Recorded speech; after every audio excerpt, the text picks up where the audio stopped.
Buenas tardes, chicos, ¿cómo les va? Espero que me escuchen. No sé si me ven. ¿Cómo les va a todos? Hola, hola. ¿Cómo están? Hola, Pablo. ¿Me escuchan?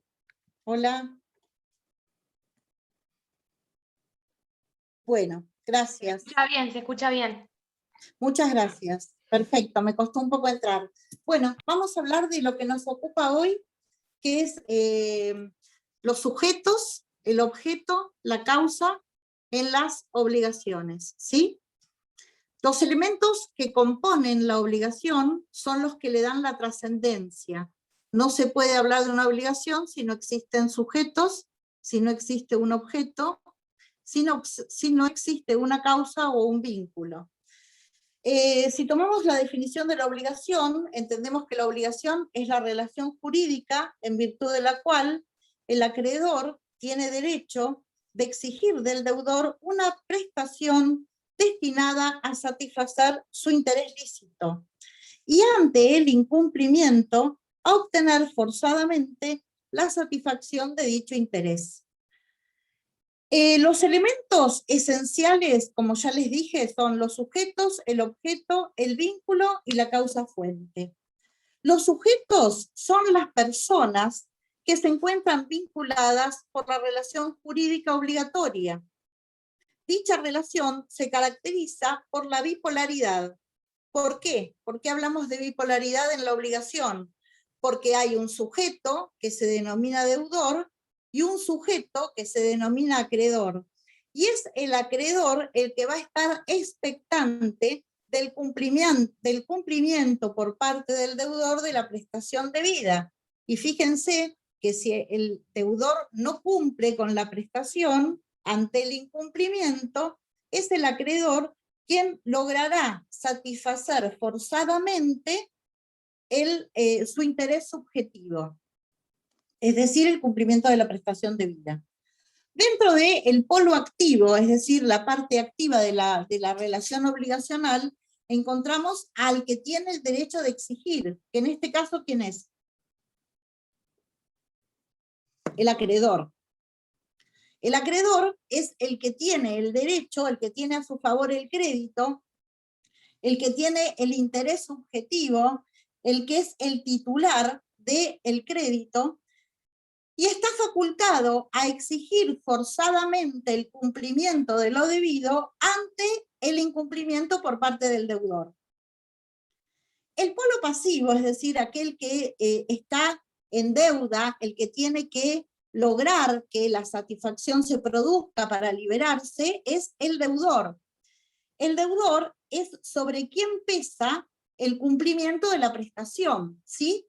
En la relación obligacional, el deudor es la parte pasiva porque es el que tiene que dar, el que tiene que hacer o el que tiene que no hacer a los efectos de que el acreedor vea satisfecha la prestación y el cumplimiento de la relación obligacional.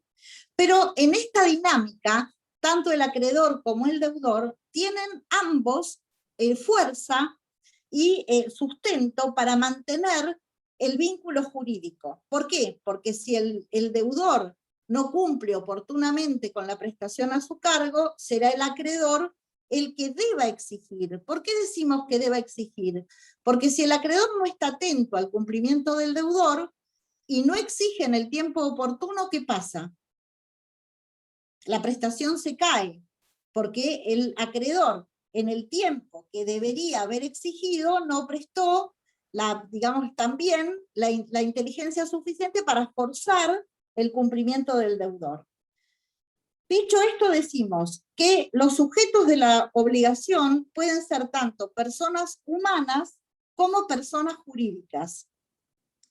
Las personas humanas son aquellas personas que nacen con, digamos, con signos de vida, artículo 19 del Código, y que a partir del momento de su nacimiento con vida son sujetos de derecho, susceptibles de realizar y de exigir obligaciones. Y el artículo 19 del Código Civil define perfectamente a los sujetos y vamos a decir que persona humana es la que empieza a existir con la concepción. Fíjense que antes la persona humana existía desde su concepción en el seno materno. Hoy la concepción puede ser dada por, digamos, un medio artificial o puede ser dada por la concepción en el seno materno, digamos, producto de la naturaleza,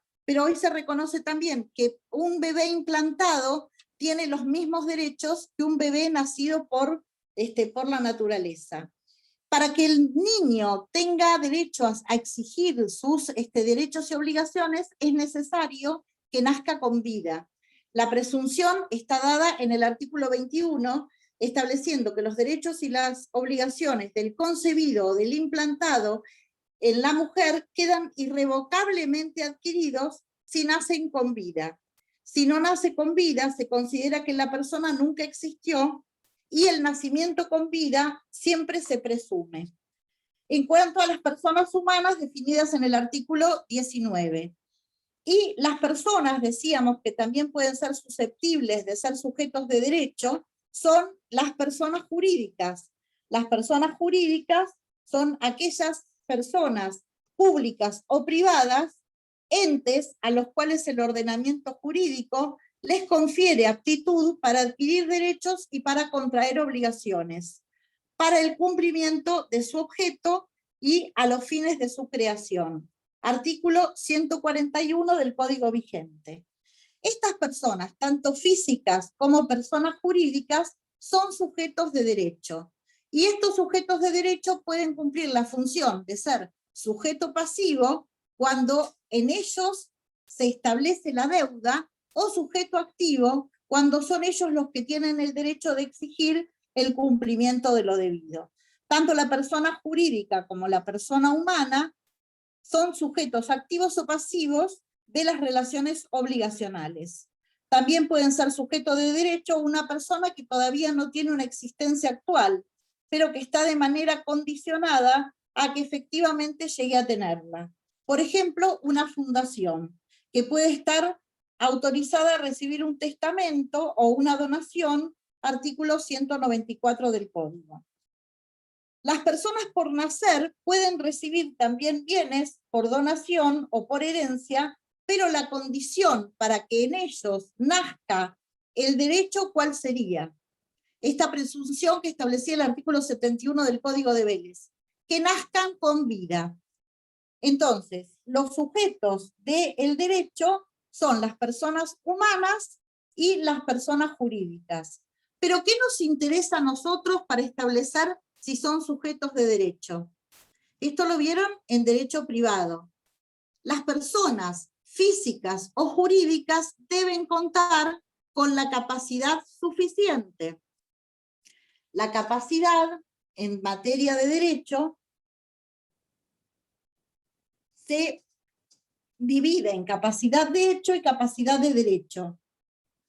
La capacidad de derecho la deben gozar tanto las personas físicas como las personas jurídicas. Y la capacidad de derecho es el atributo que tanto personas humanas como personas jurídicas gozan para poder quedar emplazados en una calidad, ya sea de deudor o de acreedor, para ser titular de derechos o de los deberes jurídicos. Se debe contar con la aptitud que el derecho otorga para gozar de ese derecho, es decir, para tener el derecho de ser titular del derecho, es decir, tener la capacidad de derecho suficiente.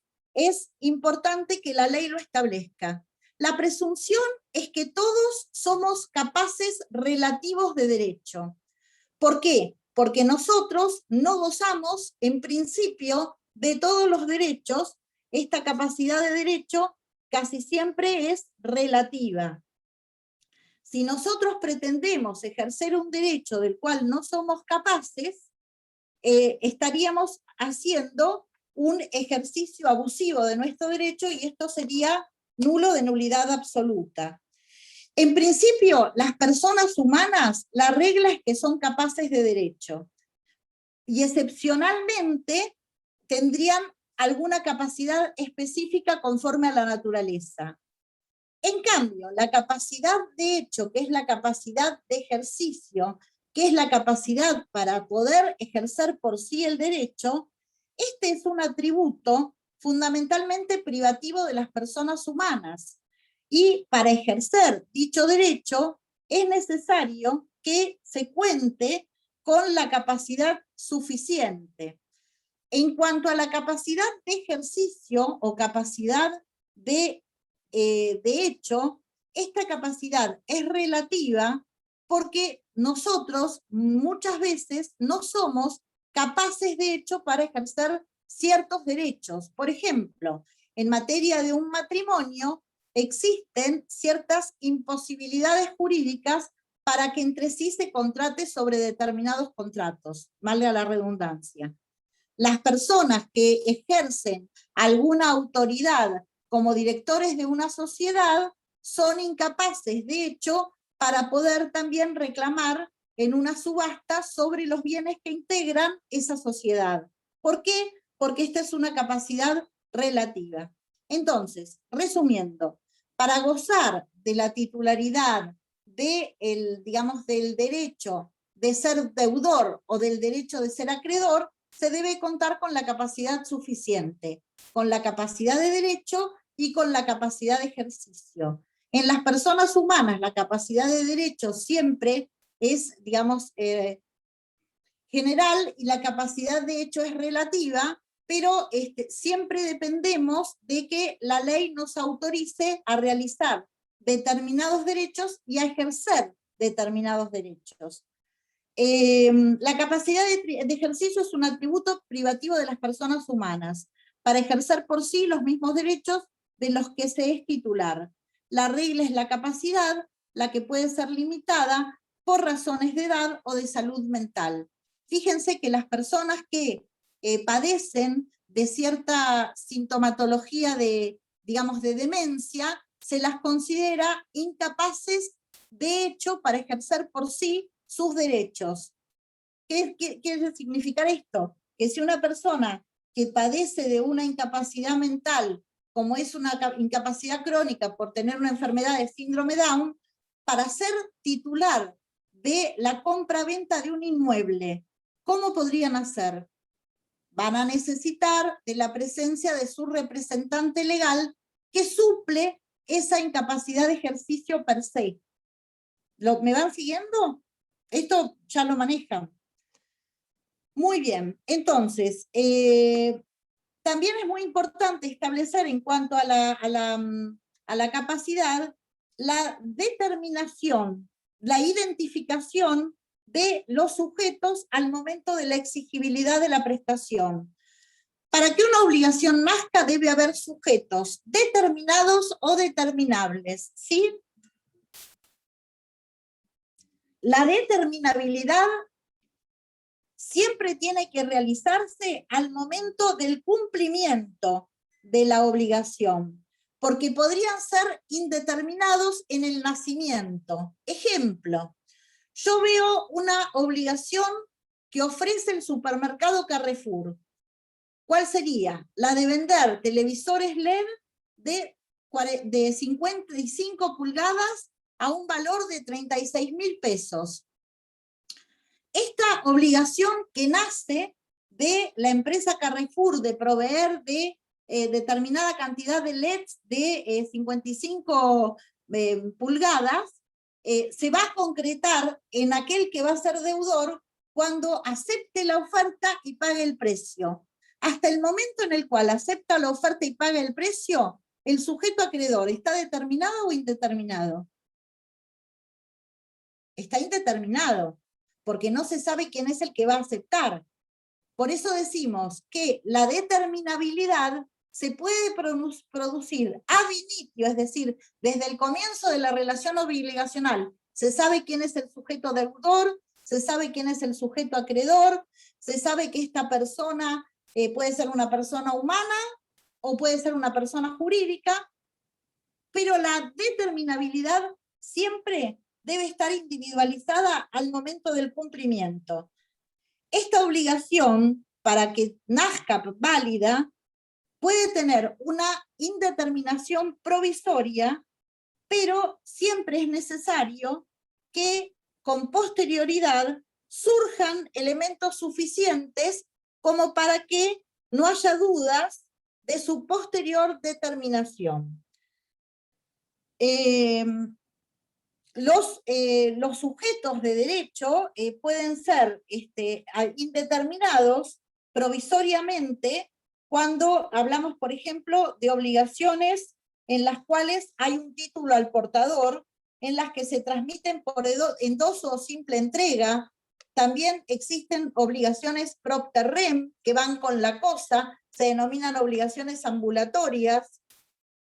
Las obligaciones también con promesa de recompensa a favor de quien encuentre un determinado documento, son ejemplos de obligaciones de sujeto indeterminado. Como también lo dijimos, las ofertas a público general.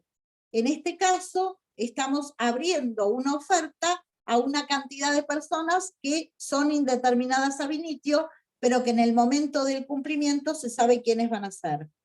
En cuanto a la cantidad de sujetos que intervienen en la relación obligacional, podemos decir que existen obligaciones que son bipolares o bilaterales, o también pueden existir obligaciones plurilaterales, es decir, donde hay más de un sujeto deudor o más de un sujeto acreedor.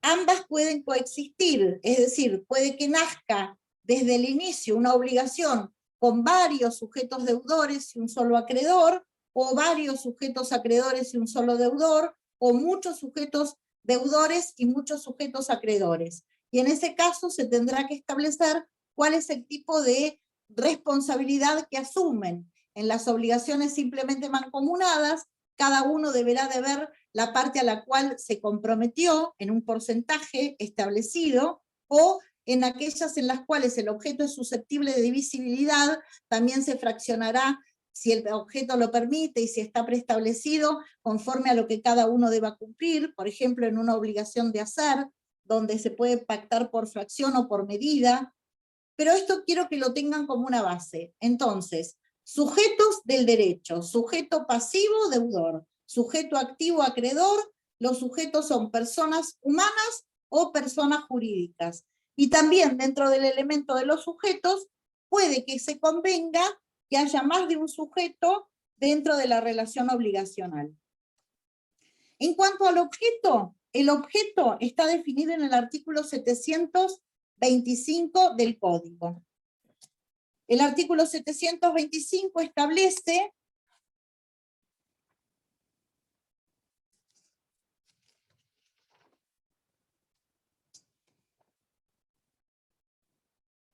¿Alguno tiene el artículo para que lo lea? Sí, lo tengo acá. ¿Cómo? Ya lo encontré, lo tengo acá. Bueno, a ver, decilo, léelo. Artículo 725, requisitos. La prestación que constituye el objeto de la obligación debe ser material y jurídicamente posible, lícita, determinada o determinable, susceptible de valoración económica y debe corresponder a un interés patrimonial o extrapatrimonial del acreedor. Muy bien, entonces lo que podemos decir de este artículo es que este artículo en principio está más o menos tomando el artículo 953 y el artículo 1167 del Código de Vélez, en lo que tiene que ver con el elemento de la obligación en cuanto al objeto. Fundamentalmente vemos que el objeto se compone de, en principio, el comportamiento debido del deudor y el interés perseguido por el acreedor. En cuanto al comportamiento debido del deudor, es esta prestación, que es la actividad prestacional que debe realizar el deudor para dar satisfacción al interés del acreedor, debe tener esta conducta y este interés ciertos requisitos o pautas que hacen que sea lícito, es decir, que sea factible o susceptible de de ser tomada en cuenta. En primer lugar, debe ser material y jurídicamente posible. Esto significa que la prestación debe realizar cierta calidad que esté aprobada desde el inicio por el ordenamiento jurídico. Material o físicamente posible, es decir, el interés que compromete a las partes debe ser obrado conforme a los lineamientos del ordenamiento general. Siempre se ponía de ejemplo que no se puede establecer una prenda sobre un inmueble, ni una hipoteca sobre un automóvil, ni se puede vender un objeto que esté fuera del comercio como una plaza. Material y físicamente posible y también jurídicamente posible es lo que permite que la conducta del deudor sea aprobada y sea aceptada como cumplimiento efectivo de la deuda. Si yo tengo por objeto prestacional una cosa o una conducta del deudor que es reprochable, esta obligación no nace porque es nula de nulidad absoluta. Por ejemplo, si yo tengo como objeto de una prestación obligacional fraguar un documento para la obtención de un beneficio, este objeto prestacional es ilícito y por lo tanto no puede estar dentro de los objetos de las relaciones jurídicas. En primer lugar, nosotros establecemos que al momento de constituirse la obligación, la prestación debida debe ser posible y debe ser determinada o determinable. ¿Pueden existir objetos que aún no existan y que sea válida su establecimiento como objeto de la relación jurídica? Sí, siempre y cuando esta prestación sea aleatoria, es decir, susceptible de que al momento del cumplimiento no exista y caiga el contrato.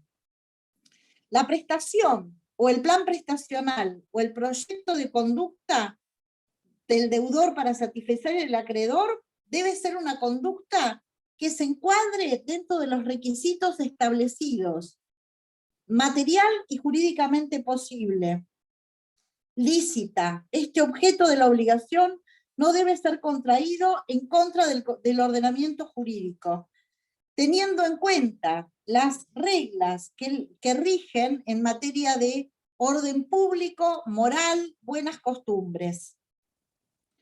Por ejemplo, prestaciones que consistan en un hecho ilícito están totalmente inválidas. Prestaciones que establezcan una obligación por parte de una persona de mudarse a un domicilio y quedarse instalado en un lugar por 10 años, en principio también sería ilícito porque estaría afectando su libertad de tránsito.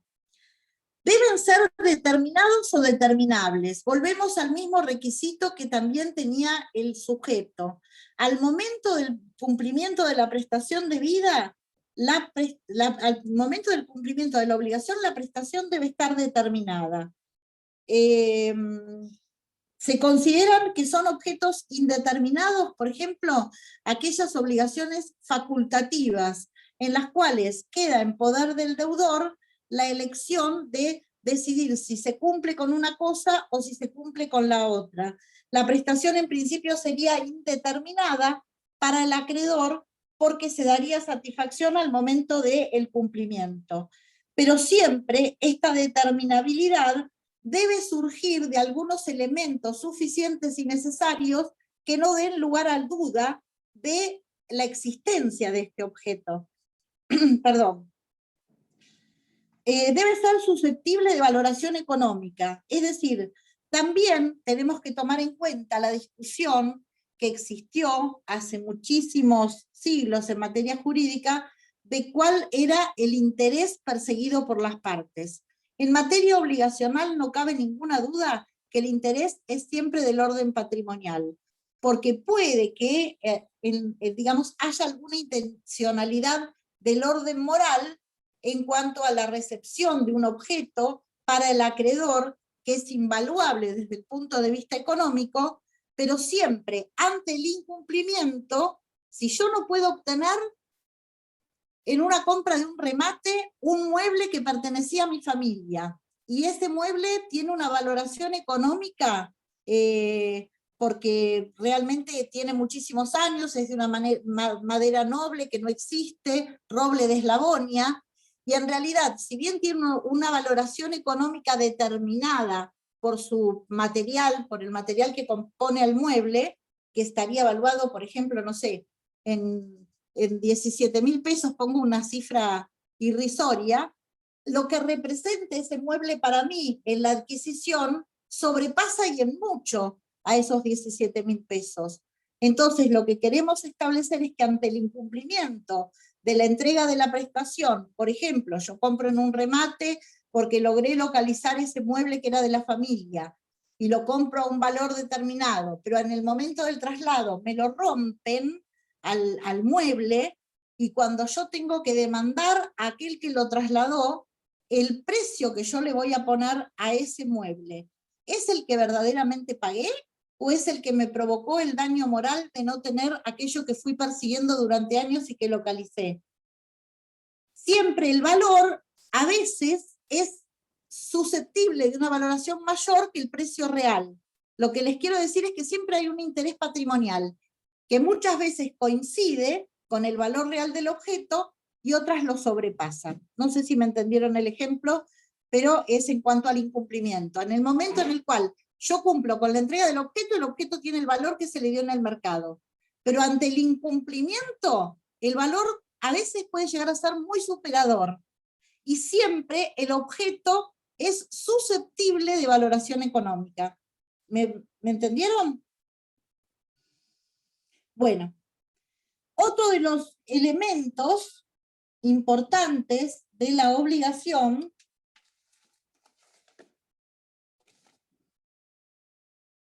es el vínculo jurídico.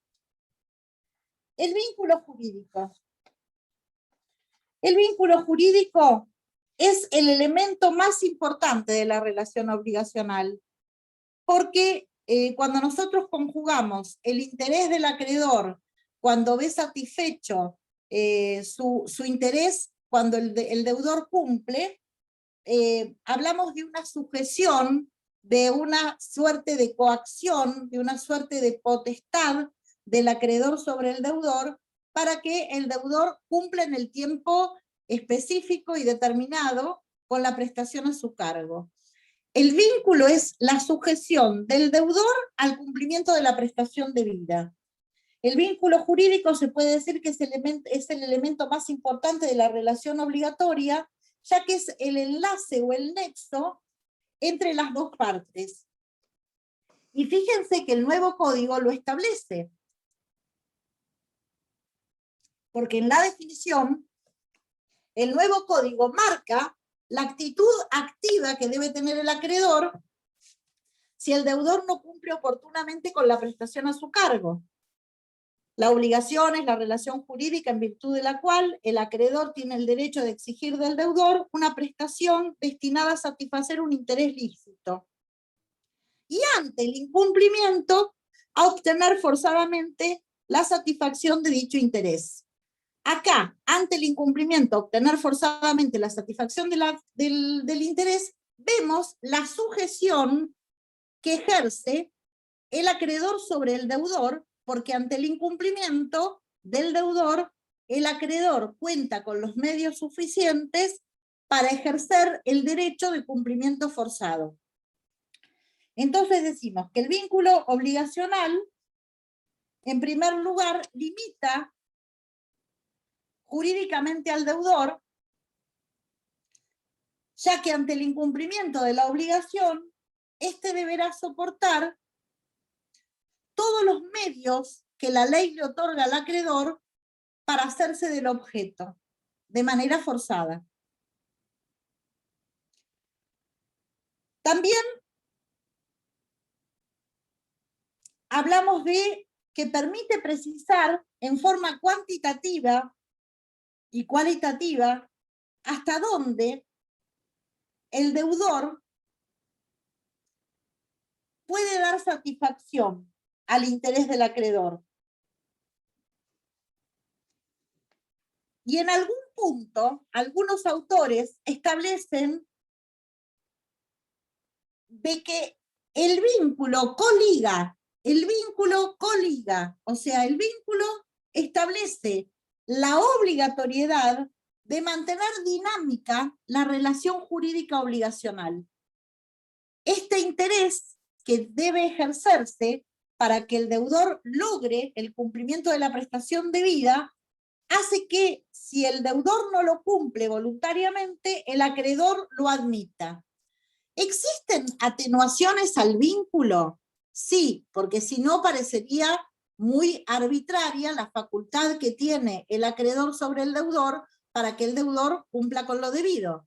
Fíjense que antiguamente el interés jurídicamente protegido para Hering era un interés subjetivo y no podía ser determinado de manera patrimonial porque la prestación siempre tenía un contenido que era económico.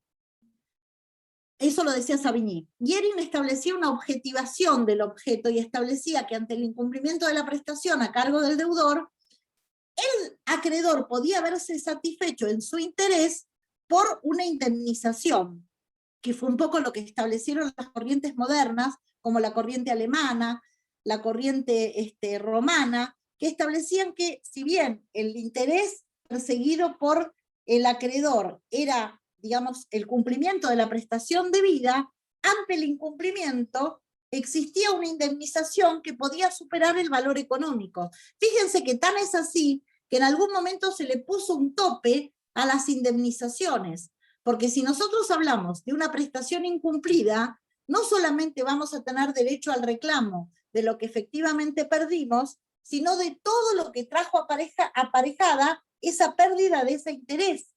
Toda la dilación en cuanto al tiempo de lo que yo tenía comprometido y no pude cumplir, todo aquello que yo compré en expectativa de que yo recibiera el determinado objeto y no lo recibí. Todos esos intereses deben ser evaluados. ¿En qué momento? En el de la indemnización. Las obligaciones, chicos, queridos, siempre nacen para ser cumplidas.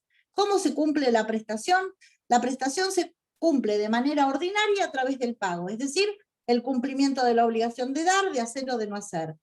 Pero cuando la prestación se cumple de manera, digamos, imperfecta o se cumple de manera tardía, nace el derecho por parte del acreedor de exigir la indemnización correspondiente. El vínculo jurídico es, volvemos a decir, el nexo que une al deudor con el acreedor, y es lo que mantiene viva la deuda y la responsabilidad. Entonces, para hablar de las atenuaciones al vínculo que me fui, existen determinadas limitaciones a favor del deudor que el acreedor tiene que tomar en cuenta. En primer lugar, el favor de vitoris. Esto significa que ante la duda de si existe deuda o no, siempre se va a tomar en cuenta el principio de atenuación del vínculo a favor del deudor. Es decir, la interpretación siempre va a ser conforme al más débil. Y el más débil es el deudor en la relación obligacional. También hablamos de los deberes morales. El deber moral, que está redactado en el artículo 515, es aquello que no tiene ejecutabilidad, pero que sí se sabe que debe ser cumplido.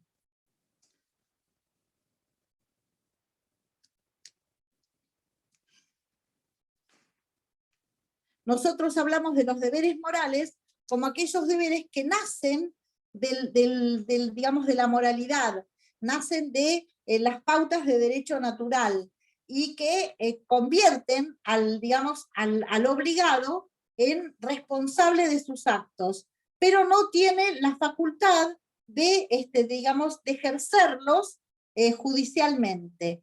Los deberes morales nacen como una deuda que debe ser cumplida desde el punto de vista de la órbita de la moralidad.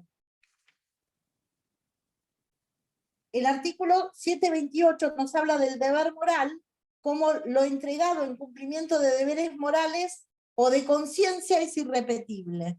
Nosotros hablamos del vínculo jurídico tomando en cuenta las obligaciones que nacen del derecho creditorio, ¿sí? O sea, yo tengo un deudor, un acreedor, un plazo de vigencia de un cumplimiento de una prestación y de una exigibilidad. Pero también tengo una deuda que nace del deber moral, porque yo hace 20 años que estoy poseyendo un terreno que se suponía que no tenía dueño, y que después de 20 años, donde ya prescribió el derecho del dueño a reclamo, y sí yo tengo el derecho de hacerme titular de ese terreno, van a ser en mí un derecho moral de devolvérselo a quien fuera el dueño. Si el que fuera dueño lo recibe, yo no tenía obligación de devolvérselo porque ya la deuda está prescripta y no hay exigibilidad. Pero si yo lo cumplí en devolverle al dueño el terreno, no puedo pedir luego que me lo repitan, que me lo devuelvan, que me lo reivindiquen. ¿Por qué? Porque es un deber moral. No tiene legitimación, pero sí nace de la fuente principal del derecho, que es la moral. ¿Lo entienden? ¿Eso es lo que sería irrepetible, profesora? Claro, lo que quiere es decir con irrepetible es irrepetible? lo que yo he cumplido en base a un deber moral, no puedo después exigirlo. Vieron que a veces uno paga por error. Por ejemplo, uno en una deuda Claro, el que real. paga mal, sí. El que paga mal, hay un principio que dice que el que paga mal paga 2 veces. Exacto, Pero si yo sí. pagué mal y puedo justificar en parte lo que pagué mal, a lo mejor tengo derecho a que se me reivindique. ¿Por qué? Porque yo estoy dentro de una legalidad suficiente que me permite demostrar que por error, por negligencia, pagué mal. Claro. En cambio, si yo cumplo con una deuda que era del orden moral, yo estuve poseyendo un terreno, iba todos los fines de semana, no llegué a construirme la casita, pero todo el mundo sabía que yo era casi la cuasi dueña del lugar. Acá en Mar del Plata pasa más que seguido. Y realmente aparece el heredero, que estuvo muchos años en Europa, que su familia falleció toda, y él vuelve con la intención de ejercer el derecho.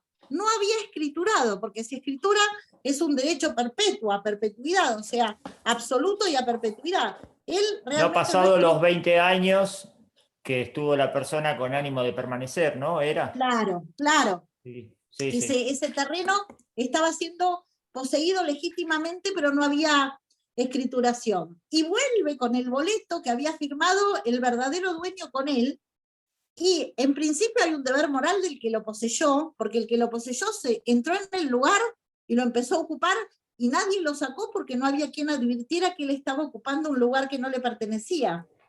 Sí, pongámosle, sí, sí.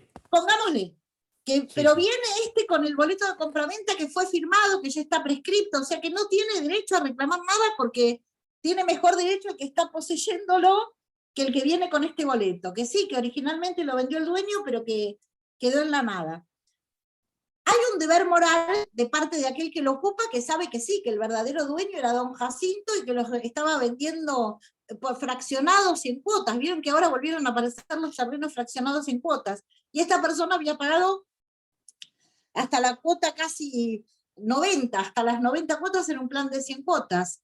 Pero se fue, viajó, decidió elegir un mejor destino y en realidad nunca continuó ni con la posesión. Pero el que tenía el terreno decide pedírselo, decide devolvérselo, sin el consentimiento de los hijos. Se lo decide devolver un señor de 70 años, que es el verdadero titular, el que se queda en la casa. Cuando llegan los hijos de este titular que devolvió el terreno al que era el dueño original, los hijos no tienen derecho de reintegro, ni los hijos ni él, porque él cumplió con una deuda moral. No sé si van siguiendo el ejemplo. Sí, sí, profe. Bueno, ese es el tema. Entonces, decimos que el primer principio es el de la atenuación al vínculo, y el segundo atenuación al vínculo es el deber moral. Existen también otros intervencionismos de parte del Estado. Cuando nosotros hablamos del principio de la autonomía de la voluntad, sabemos que en principio la autonomía de la voluntad está limitada por algunos controles que se pueden ejercer cuando digamos, la realidad supera a la legalidad. Fíjense que lamentablemente en materia jurídica hay muchos contratos que son intervenidos facilitando el cumplimiento de irregularidades porque hay mucha gente que no puede cumplir. Y hoy lamentablemente el que paga lo que buenamente puede está más facultado a sostener un contrato que aquel que no paga. ¿Por qué? Porque la ley contempla toda la situación socioeconómica que a este país le acaece. O sea, en algún punto hay muchas ventajas que se pueden exigir conforme a la realidad social que vamos sosteniendo, ¿no? Mucha gente que ha quedado por pandemia sin trabajo, mucha gente que, digamos, que carece de recursos mensuales. Entonces, las dilaciones en los pagos se fueron transformando con plazos de gracia. ¿Por qué? Porque se atenuó el cumplimiento y la exigibilidad por la realidad. ¿Sí? Es una suerte de teoría de la imprevisión que podría ser aplicada al caso de que hubo una excesiva onerosidad sobreviviente, el dólar sigue subiendo, la gente está sin trabajo y hay una expectativa de cumplimiento limitada. Entonces, eso también sería un intervencionismo estatal atenuando el vínculo jurídico. Cuando nosotros hablamos de la precariedad de los vínculos y de la inseguridad jurídica que se presenta cuando hay inestabilidad económica, este sería un poco un punto a tener en cuenta. Si hay, digamos, orden y hay equilibrio y no hay inflación, es mucho más factible que los contratos sean cumplidos y que se prolonguen a lo largo del tiempo. Por último, decimos que la causa fuente es otro de los elementos. La palabra causa está ubicada con 3 acepciones. En primer lugar, podemos hablar de la causa fuente, que se refiere al conjunto de fenómenos aptos para generar una relación jurídica obligatoria, un contrato, una promesa de contrato, un ilícito, son causas fuentes de obligaciones. Causa fin es la finalidad más próxima que se tuvo en cuenta al ligar o al combinar la relación jurídica obligacional.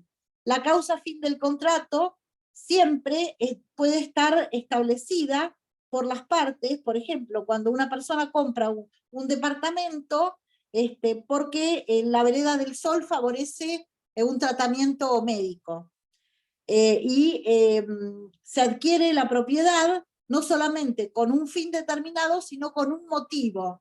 La causa motivo son los móviles subjetivos o los motivos determinantes para el cumplimiento de la prestación debida. Para que los motivos sean exigibles, deben estar específicamente redactados y deben ser determinantes para el cumplimiento de la prestación. Fíjense que la causa fuente es el elemento del cual nace la prestación. Contrato, cuasicontrato, delito, cuasidelito, abuso del derecho, voluntad unilateral obligante, esas son las fuentes. El fin es por qué yo me quise obligar, o cuál fue la causa fin por la cual yo logré esto. Yo tenía el fin de poner un gimnasio para rehabilitación. Y el motivo es porque realmente en ese gimnasio hay demasiada luz y mi hijo necesita un tratamiento de rayos UV que dan perfecto desde el vidrio derecho en el lateral del edificio. Estos motivos y estos móviles son también determinantes como elementos indispensables de la relación obligacional. Si nosotros hablamos de la causa fuente, nos referimos al artículo 726, 757, la causa es, no hay obligación sin causa, es decir, sin que derive de un hecho idóneo para producirla de conformidad con el ordenamiento jurídico. Ninguna obligación nace si no hay una causa que le dé origen. Esto es así. En segundo lugar, decimos que hay fuentes de las obligaciones que están establecidas desde el inicio. Y la causa fin, que está establecida en el artículo 281, es el fin inmediato autorizado por el ordenamiento jurídico que ha sido determinante.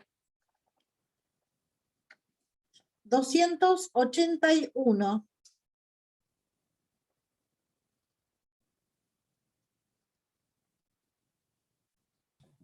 Sí, actos jurídicos.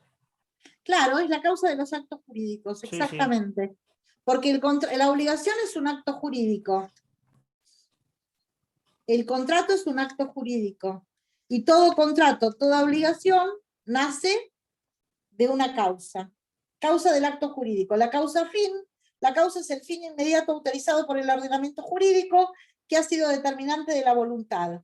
También integran la causa los motivos exteriorizados cuando sean lícitos y hayan sido incorporados en forma expresa. Esto es un poco lo que decíamos. Si el fin determinado no fue expresado, no tiene validez, pero si fue expresado, tiene peso suficiente. Por último, decimos que siempre en toda obligación, aunque la causa no esté expresada en el acto, se presume que existe, mientras no se pruebe lo contrario. ¿Qué quiere decir esto? Cuando dos personas se obligan, aunque sean obligaciones abstractas, aunque sea para el suministro de un gas, hay un motivo, ahí hay una causa que determina esa obligación. Nunca hay obligación sin objeto, estamos claros. Y tampoco nunca hay obligación sin causa. La causa es el origen de la obligación y es el motivo determinante del hecho. Aún en los contratos preexistentes o los contratos con cláusulas predispuestos, existe una causa suficiente que permite el ejercicio de la relación obligacional. En los actos abstractos, la inexistencia, falsedad o ilicitud de la causa no son discutibles en el acto abstracto, mientras no se haya cumplido, excepto que la ley lo autorice.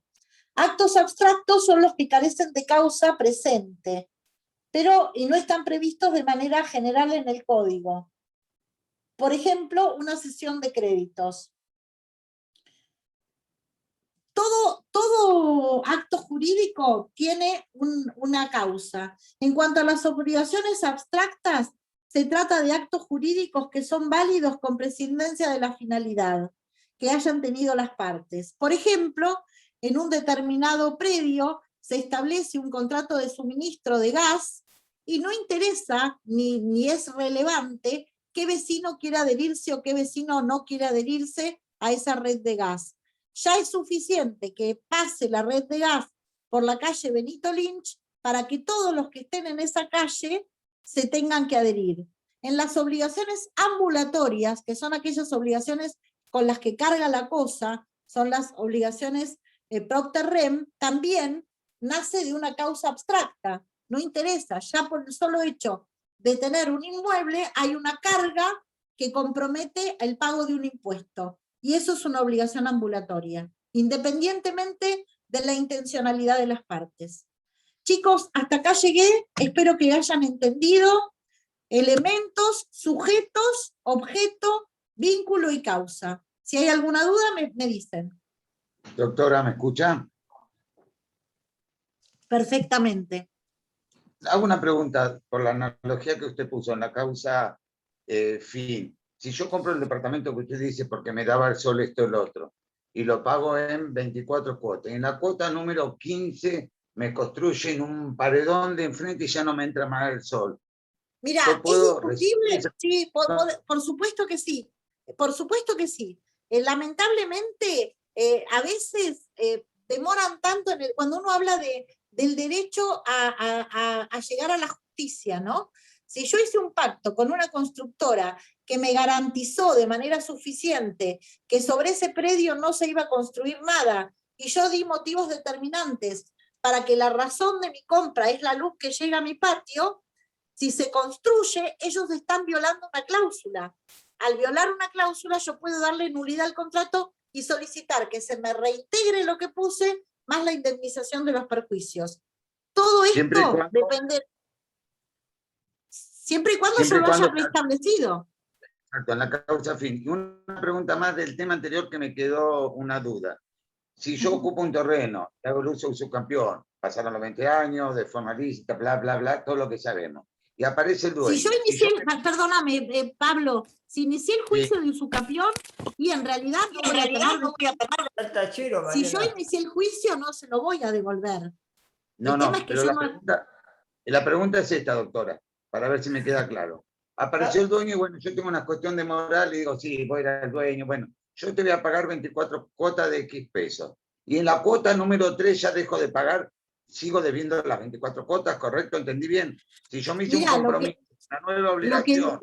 lo que dicen los pactos a plazo es que cuando cae una de las cuotas, se debe el total.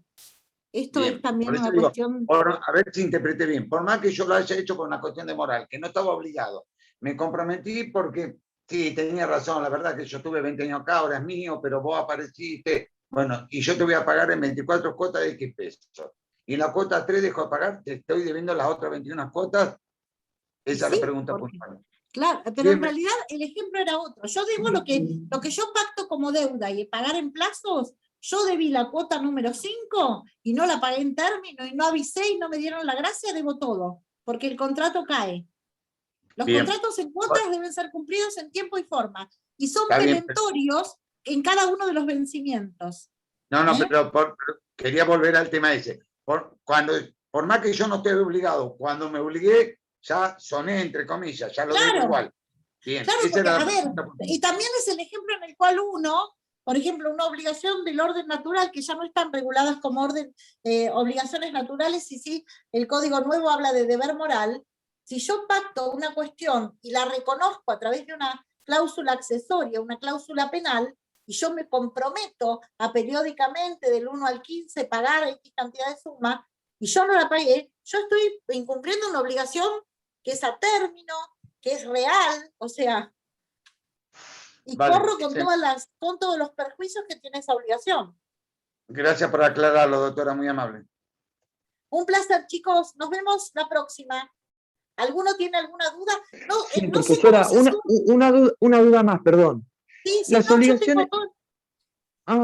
Buenísimo. Es una duda. Las obligaciones regulan, digamos, toda nuestra vida cotidiana, incluso cuando yo voy a comprar un paquete de cigarrillos, ¿no? Digamos, siempre hay una. Permanentemente yo estoy obligándome. Por eso decimos, Permanentemente, regulan toda la vida de las personas, en el hablamos orden de la civil, digamos. Claro, chicos, por eso es Claro, a ver, perfecto. cuando nosotros hablamos del derecho y hablamos de lo troncal que es la obligación, de lo troncal que es este derecho para ustedes, permanentemente los abogados van a resolver conflictos que están relacionados con las obligaciones. Después los derivamos de las obligaciones que derivan del orden natural, obligaciones que derivan de cuestiones administrativas, obligaciones que derivan de derecho de familia, pero siempre estamos en cumplimiento y en deber de cumplimiento. Y entre dos partes, por ejemplo, comerciales, que se venden todo en negro, están evadiendo los impuestos del Estado, ninguno entonces quedaría obligado a otro, por más que se firmen remitos y eso. Lamentablemente, querido, no sé cómo te llamás, Gonzalo. la economía argentina se maneja en paralelo. Hay un paralelo bastante significativo entre lo que es la regulación de la economía, digamos, fundada en el cumplimiento de las cargas impositivas y de la economía irregular. En la economía irregular, lo primero que hay que hacer, si uno tiene las ganas de que se le reconozca su derecho, es denunciarlo. Pero no puede uno denunciar lo que también uno hace. O sea, claro, por eso uno también está haciendo la que a veces la gente no sabe cómo cae. Yo siempre digo que es mucho mejor cumplir con todo lo que está a cargo para después tener el derecho a ser defendido. Por supuesto que no es imposible el reclamo, porque uno después presenta todo en sede judicial, se evalúa y se recompone. Claro, y también vas a tener vos, como vos estuviste también en falta con el Estado, también vas a tener tu prejuicio, digamos. Obviamente, hay que cumplir de las dos partes. Claro, perfecto, ya entendí perfecto. Muchas gracias. Chicos, escúchenme una cosa, yo no sé, yo le había pedido asistencia a uno de los chicos del centro de estudiantes porque no sé cómo se sube la clase. No sé si queda grabado esto, me parece que queda grabado. Está grabando, profe. Perfecto. Bueno, muchas gracias, un placer. Nos vemos el 9, que Dios los bendiga mucho en esta Pascua. Muchas Gracias, gracias, profe. profe. Felicidades. Gracias, Adiós. buen fin de semana, hasta luego. Gracias.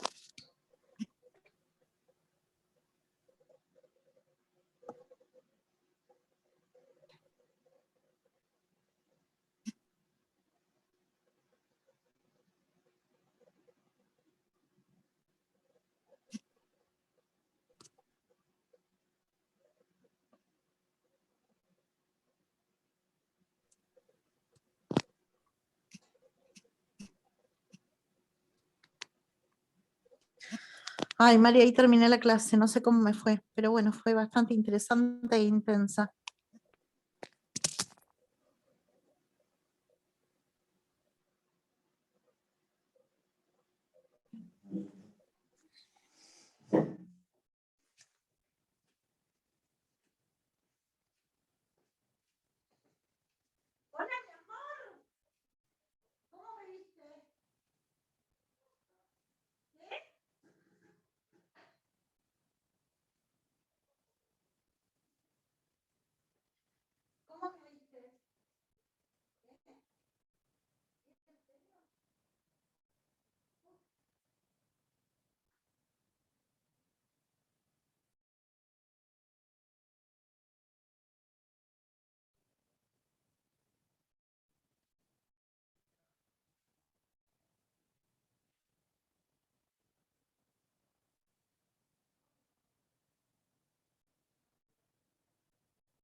Ay, Dios, qué nervios que tuve.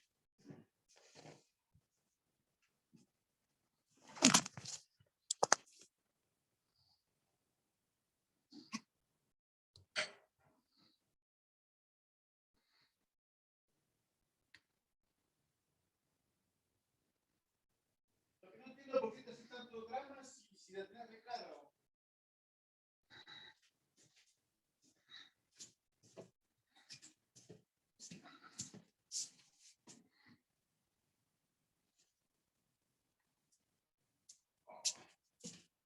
¿Se me quiere cagar el horno? No.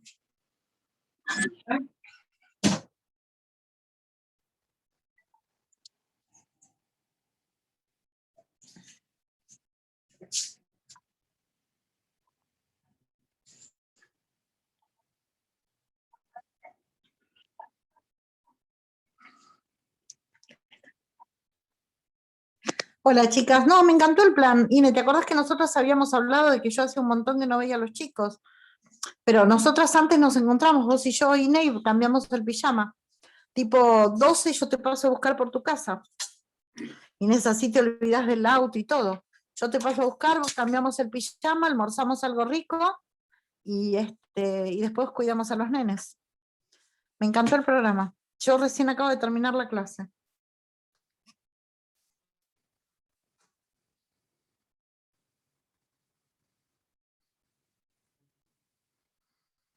Sí, sí, Mari, no hay problema. Vamos a tu casa.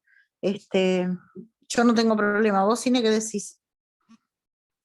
Guardame 2 para después a mí.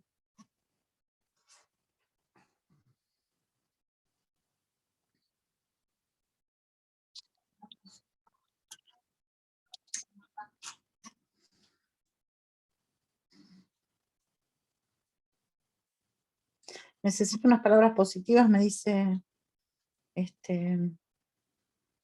Mercedes de Miramar. No, el sanguchito está ahí adentro.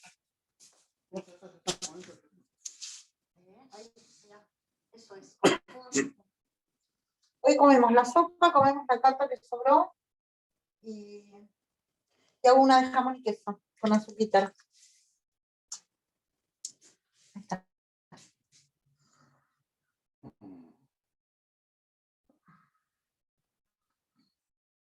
A veces siento que no soy tan buena profesora.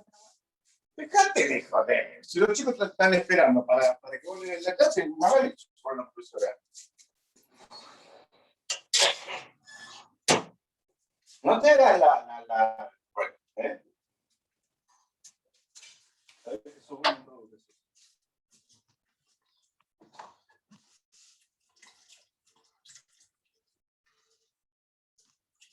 Gracias, hermosa. ¿Qué le gustó a Ariel León lo que yo leí las gracias nada más como ¿Por qué? ¿Qué te dijo? puso que a Ariel León le gustó los comentarios míos. Ah, mira qué bueno. ¿Y vos también comentaste? Sí, sí, pero no.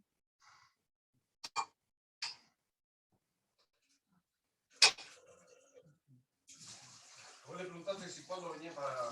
Para Mar del Plata. ¿Él vive acá en la Argentina? Me parece que sí. No leí nada más. ¿Qué más dijo? Bueno, a Ariel León le gustó comentarios. Y bueno, capaz que se lo dice a todo el mundo, pero... No, a mí no le había gustado mi comentario.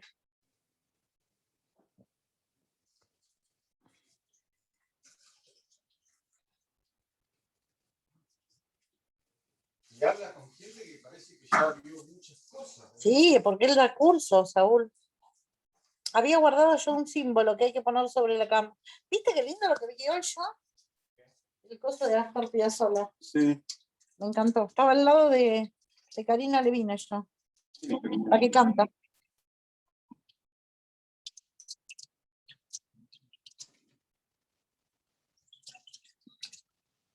¿Y cómo te enteraste? Por la tele, estaba mirando la tele Ah, y dicen, ahora estamos acá desde la Plaza España y yo dije, chao, me voy. me voy.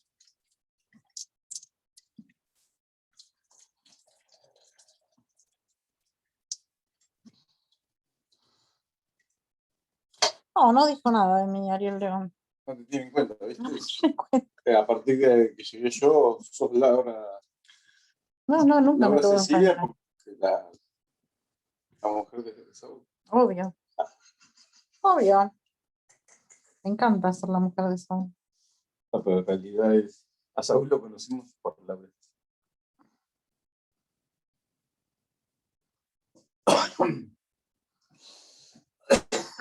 Bueno.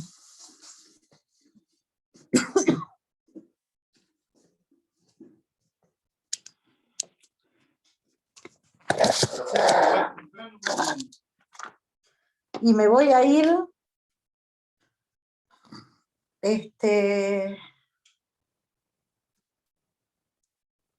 sí, me voy a ir tipo 1. Che, pará que no sé dónde tengo la otra clase, la que tengo que dar el 30. ¿Dónde lo pusiste? Sí, ¿No es mucho? no.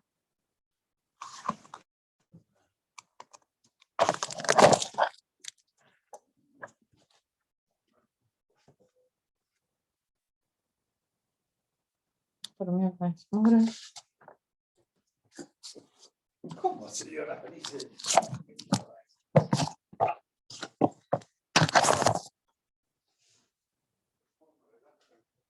¿Cómo te relaja qué? Y sí, obvio.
¿Pensás que fue interesante la clase, Mari?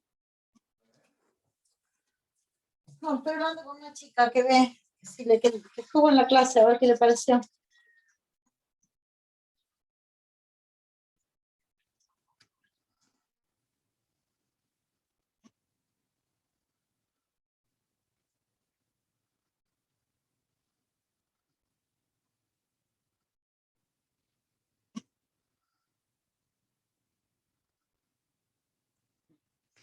Gracias, Franco.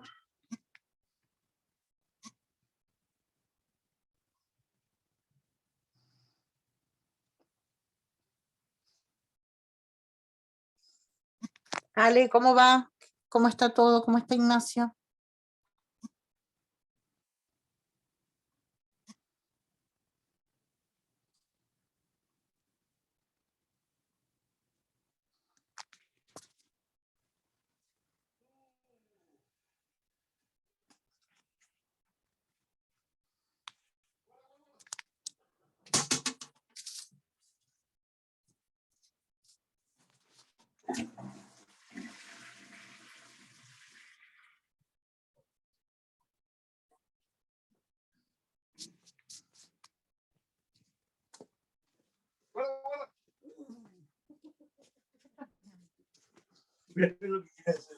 Pues no, pero hace frío aquí.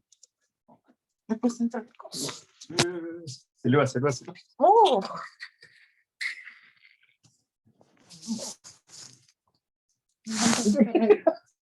Bien. ¡Yujú! ¡Qué golpazo! ¿Qué se quieren hacer los bailarines? Sí. El otro. No. Ah, pues.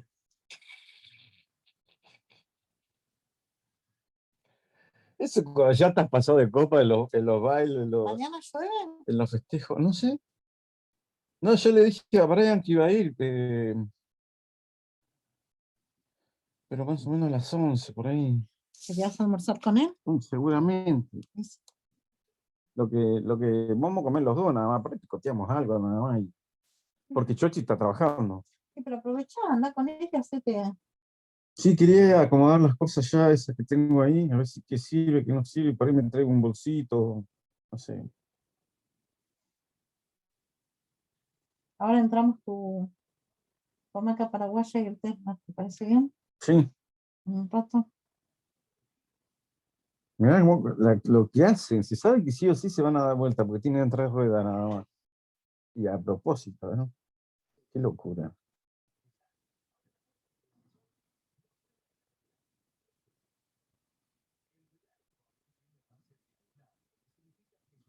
Sí, mira, yo tengo, ¿ves? Que sobresale mucho. Sí. ¿Vos esto? Nos tirábamos del banco del colegio a la rama de un árbol, y cada vez lo íbamos alejando más y el único que quedó fui yo, el último. Tenía una agilidad yo, y me tiro, pero lo íbamos corriendo para atrás para ver si llegábamos. Y yo alcancé a agarrarme de la rama, pero mis piernas siguieron así, Ah. y caí y apoyé. Claro. No me di cuenta, me volví a subir y después me empezó a doler la muñeca. ¿Te la habías quebrado? No, no. Ah. ¿Ves que sobresalen más, viste? Qué golpazo.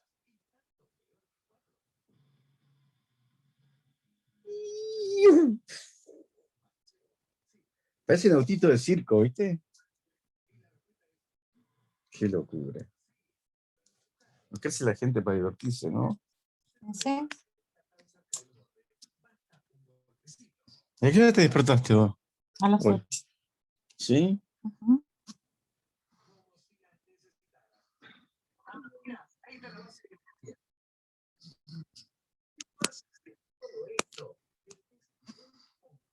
¿Quién es Ana?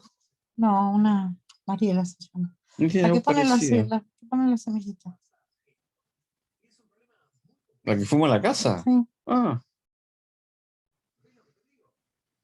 Hoy.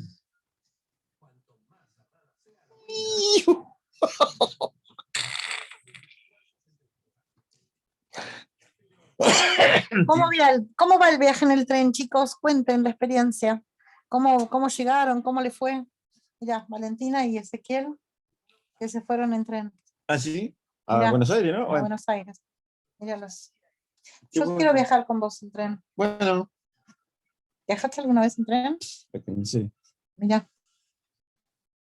Indiana. Ah. Mira.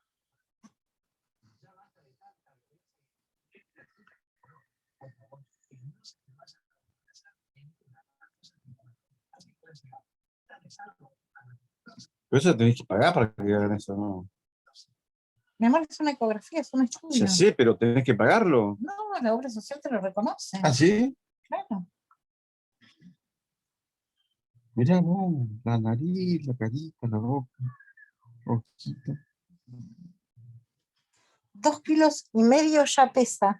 Y falta un montón. Gorda inflona, le pone María Elena. 2,2 kilos pesa. Sí, ella está mucha panza tiene para el cuerpo que tiene. ¿No? Ujú.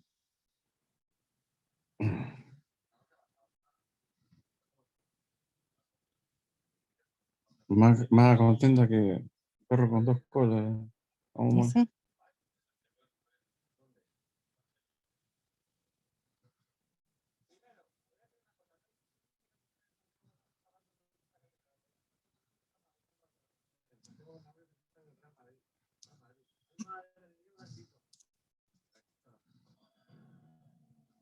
$10. ¿Ya llegaron o están en Rosario? Contame cómo fue. ¿Ya llegaron a Buenos Aires? ¿Y Constitución cómo está?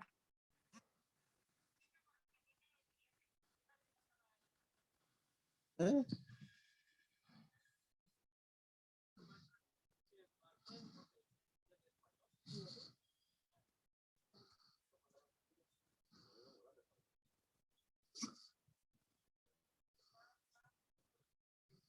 Tres, 4, 5, 6, 7.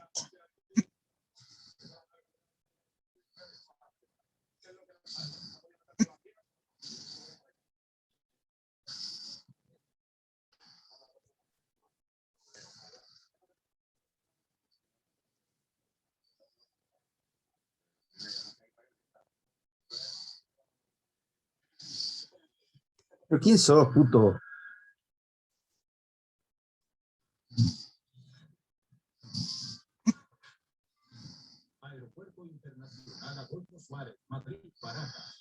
Usted que me meta. ¿Puedo ver mi serie? Ah. No. Dale, sí, cambiando. No, ya está. Dale, amor. No. Oh, vas a hacer una historia como los chicos caprichosos. Ay, chicos.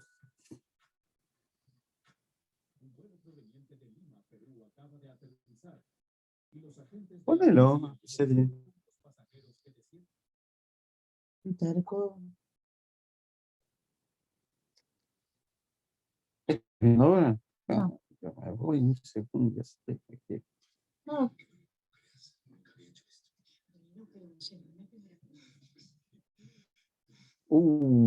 ¿Qué pasó? Apareció la mujer en aquella A punta. ver, no.